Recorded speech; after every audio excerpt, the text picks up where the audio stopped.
Welcome to the Bootstrap Mogul Podcast, where we bring you the grassroots tips, tricks, and stories in everything entrepreneurship, digital marketing, and personal development. I'm your host, Andres Holguin.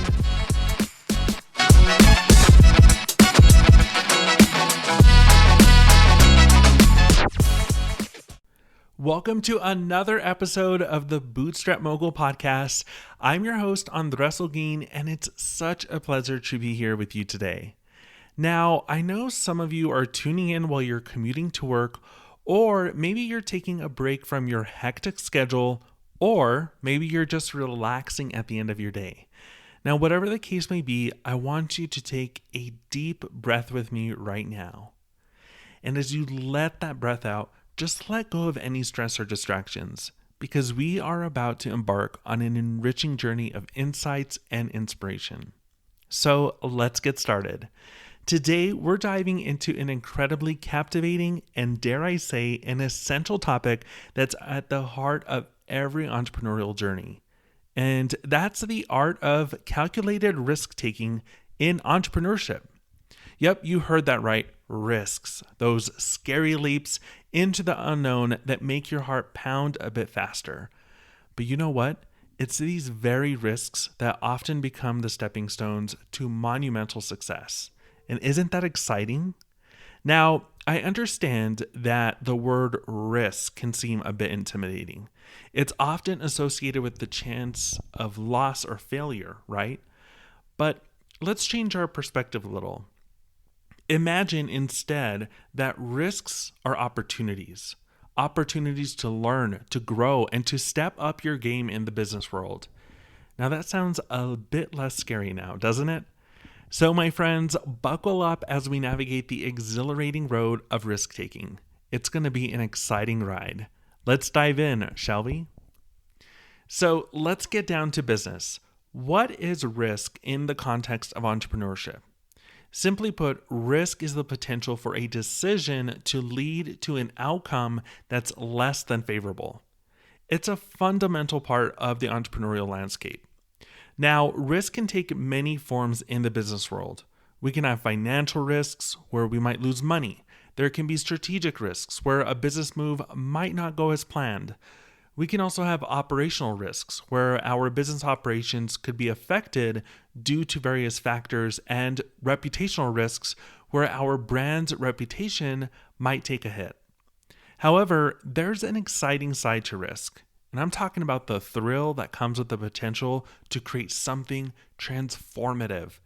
That potential is precisely why risk is so incredibly important for business growth and innovation. So just think about it. Without risks, would we ever try something new? Would we ever push the boundaries and challenge the status quo? Would we ever innovate? I think you know the answer. Without risks, progress simply wouldn't happen. We wouldn't have the amazing businesses and revolutionary products we see today. Now, for a real-world example that beautifully illustrates what I'm talking about. Now, many of you are probably familiar with the name Tony, and I'm going to butcher his last name, Hsieh. He was the visionary CEO of Zappos, an online shoe and clothing retailer that is now a household name. But did you know Tony initially invested in Zappos when it was just a struggling startup? And then later, he even sold his own company, Link Exchange, to Microsoft and put almost all of that money, and we're talking about $265 million into Zappos. Yes, he took a huge gamble. He even moved the company to Las Vegas, a decision that many questioned. But Tony had a vision. He wanted to build a company culture that prioritized employee happiness. And he was ready to risk it all for it. Now, ultimately, his gamble paid off, and in 2009, Amazon acquired Zappos for a whopping $1.2 billion. That, my friends, is the power of a calculated risk-taking. It has the potential to not only shape, but also revolutionize the course of your entrepreneurial journey. So, all right. Let's now talk about the fine balancing act of risk versus reward. And this is where we introduce the concept of calculated risks. You see, not all risks are created equal. Calculated risks are those where we do our homework. We analyze the situation. We weigh the potential losses against the potential gains. We consider different scenarios, and then we make an informed decision. It's like taking a leap, but first ensuring we have a safety net in place. Now, there are several ways to weigh potential rewards against potential risks. One common methodology is the risk-reward ratio. Now, this method calculates what you stand to gain for what you're willing to lose. So, say, for example, you're willing to risk $1,000 on a new business idea with the potential to earn $5,000. So, your risk-reward ratio is a 1-to-5. Another approach is the use of a decision matrix, a handy tool that lets you weigh the potential rewards against the risks. This matrix enables you to quantify the potential impact of a risk, the probability of it occurring, and how it compares to the potential rewards. But remember, these are just tools. They provide a structured way to think about risks, but at the end of the day, there will always be elements of uncertainty. So let's bring this to life with a real-world example.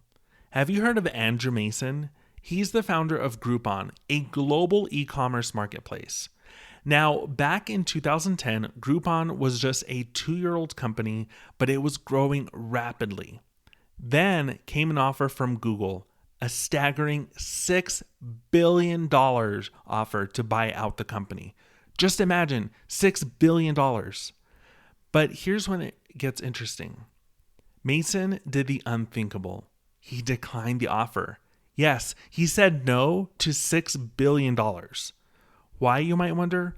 Well, Mason believed in the potential of his company, and he was willing to take the risk because he saw the reward, the opportunity to continue growing Groupon on his own terms. Now, this story has its twists and turns, and while Groupon had its ups and downs and post that decision, the lesson here isn't about the outcome. It's about the willingness to take calculated risks based on a deep belief in the potential of your idea. It's about the courage to say no to short-term rewards to pursue bigger, longer-term gains. And that, my friends, is the essence of entrepreneurial spirit. So now that we've talked about the mechanics of risk-taking, let's delve a little deeper. Let's talk about the psychology behind it, because at the end of the day, risk-taking isn't just a business decision, it's a human one. And as human beings, we are inherently wired to avoid danger. This instinct, while great for survival, doesn't always translate well when it comes to entrepreneurship. This fear of failure, the risk aversion, can sometimes hold us back. It can cloud our judgment, lead to decision paralysis, and ultimately hinder our growth. So, what kind of mindset is needed to make calculated risks? Well, it starts with understanding that failure is not the end, but a stepping stone towards success. And as entrepreneurs and side hustlers, we must learn to embrace failure, to treat it as a learning opportunity. Next, we must cultivate resilience. The road to success is rarely straight, but filled with twists and turns, highs and lows. The ability to bounce back, to keep going despite setbacks, is what separates successful entrepreneurs from the rest. So let's take a real-world example of how an entrepreneur's mindset played a key role in taking calculated risks. Now, we're talking about Reid Hoffman, the co-founder of LinkedIn. And the journey of LinkedIn, a professional networking platform that's a household name today, was anything but smooth. In the early days, LinkedIn was growing slowly, and they were facing intense competition. Hoffman and his team had to make several crucial decisions under uncertainty and pressure, but they stuck to their vision, made calculated risks, and kept iterating. And now look where LinkedIn is today, with over 700 million users worldwide. Hoffman's story is a testament to the power of the right mindset in navigating the risky waters of entrepreneurship. All right, so let's switch gears a bit and talk about strategies to mitigate risks in entrepreneurship. Yes, risks are a part of the entrepreneurial journey, but it doesn't mean we can't take steps to manage them. So first and foremost, we have the power of extensive market research. Knowledge, as they say, is power. Understanding the market, your competition, your target audience, their needs and preferences can go a long way in reducing uncertainties and making informed decisions. Next, let's talk about financial planning. So having a clear picture of your financial situation, mapping out your expenses, your revenues, cash flow, can help you assess financial risks better. And remember, financial planning isn't just about managing your money today, but also about planning for the future. Now, another crucial risk mitigation strategy is diversification. You know the saying, don't put all your eggs in one basket? Well, that's exactly what diversification is about. It's about spreading your investments, your efforts across various areas to minimize the impact if one of them doesn't work out. Okay, so time for another real-world example. Have you heard of Stuart Butterfield? He's the co-founder of Slack, a communication platform used by millions of people worldwide. But did you know that Slack was not Butterfield's original plan? Butterfield initially founded a company called TinySpec with the aim of building a game named Glitch. But when the game didn't take off as planned, they decided to pivot. They turned their attention to an internal communication tool they developed for their team. And that tool was Slack. By assessing the risks, adapting to market conditions, and pivoting, Butterfield turned a potential failure into a massive success. And that's the power of calculated risk-taking coupled with smart risk management. Okay, so we've been talking a lot about taking risks and managing them. But what happens when a risk doesn't pan out as expected? What if we experience failure despite our best efforts? And so that's what we're going to explore now. So as entrepreneurs, we must always remember, failure isn't the opposite of success. It's a part of it. It's in those challenging times where we learn the most valuable lessons. But, and it's a big but, we must be willing to learn. We must be willing to get up, dust ourselves off, and say, okay, that didn't work. What can I do differently? This is where resilience and adaptability come into play. Resilience is about bouncing back from failures, from setbacks. Adaptability is about learning, adjusting, and evolving from those experiences. And these two traits are invaluable in the world of business. Now, part of learning from failures is knowing when to pivot.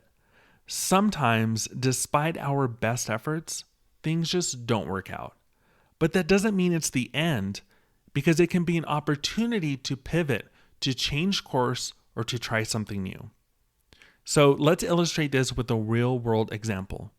So have you heard of Spotify? You might even be listening to this podcast on it. Of course you have. But did you know about the challenges faced by its founders, Daniel Ek and Martin Lorentzon? In the early days, they faced licensing hurdles, intense competition, skepticism from the music industry, but they didn't give up. They persevered, they adapted, and they transformed those challenges into Spotify's success story. And it's a reminder to all of us that even in the face of unsuccessful risks, there's always an opportunity to bounce back. Wow, we have covered a lot of ground today, haven't we? We delved into the world of calculated risk-taking and entrepreneurship, the balancing act of risk versus reward, and the importance of managing and learning from risks. We talked about the incredible journeys of entrepreneurs like Tony of Zappos, Andrew Mason of Groupon, Reid Hoffman of LinkedIn, Stuart Butterfield of Slack, and Daniel and Martin of Spotify. And each of them faced challenges, took risks, learned from failures, and transformed those experiences into phenomenal successes. But remember, Risk-taking is not about being reckless. It's about making informed, calculated decisions. It's about learning, adapting, and growing. Now, in our next episode, we will dive into building a strong entrepreneurial network, the power of connections. So be sure to tune in for that. And as always, you want to keep hustling, keep taking those calculated risks, and keep turning your dreams into reality. And before we wrap up, I just want to say a massive thank you to all of you for tuning in. Your time and engagement mean the world to me. And I hope you found today's discussion about risk-taking and entrepreneurship valuable and insightful. Now, if you enjoyed this episode, I'd really appreciate it if you could share it with other budding entrepreneurs or side hustlers in your network. And if you haven't already, please subscribe to the Bootstrap Mogul Podcast to make sure you don't miss out on any future episodes. And your reviews and feedback also help us to grow and to provide the best content possible. So if you have a moment, please leave a review on Apple Podcasts, Spotify, or wherever you listen to your podcasts. Now remember, entrepreneurship is a journey. It's a roller coaster ride with ups and downs, twists and turns. But with the right mindset and tools, it can be one of the most rewarding experiences of your life. So keep pushing forward, keep learning, and keep growing. This is Andres Holguin, your host for the Bootstrap Mogul Podcast, saying stay curious, stay inspired, and keep reaching for the stars. Until next time, take care.